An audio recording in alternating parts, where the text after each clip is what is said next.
Kasus pembacokan yang menewaskan seorang anggota TNI bernama Serda Rahman di kafe wilayah Wonosobo menyita perhatian publik. Polisi tidak hanya menangkap pelaku bernama Iwan, tapi juga meringkus sosok wanita berambut merah yang diduga terlibat dalam kasus pembunuhan ini.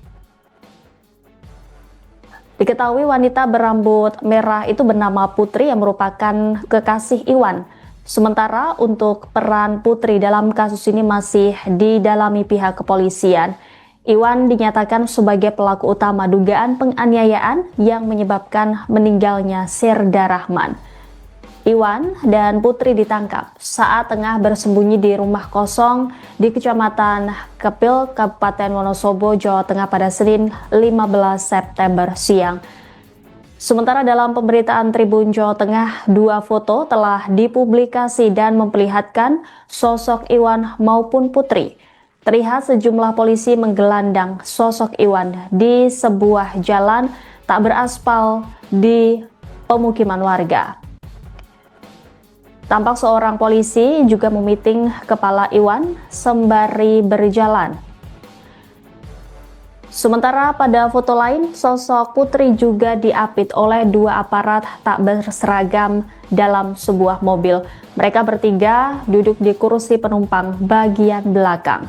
Dari foto tak terlihat wajah Putri, hanya terlihat rambutnya terurai berwarna kemerahan menutupi wajah. Ia mengenakan pakaian berwarna biru muda.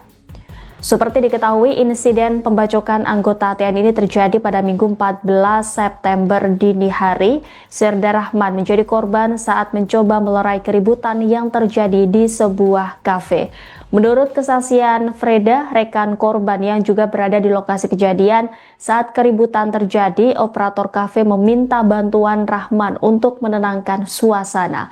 Namun situasi memburuk ketika salah satu pelaku yang sebelumnya meninggalkan lokasi kembali datang dengan membawa senjata tajam. Akibat serangan tersebut, korban mengalami luka bacok serius. Meski sempat dilarikan ke rumah sakit, nyawanya tidak tertolong. Korban dimakamkan siang harinya dengan upacara militer di TPU Kelurahan Kertek, Kecamatan Kertek. Baik, alhamdulillah hari ini ya pelaku penganiayaan korban meninggal dunia yang terjadi di wilayah Wonosobo sudah berhasil diamankan dan ditangkap. Dan sekarang pelaku dalam proses hukum yang berlaku.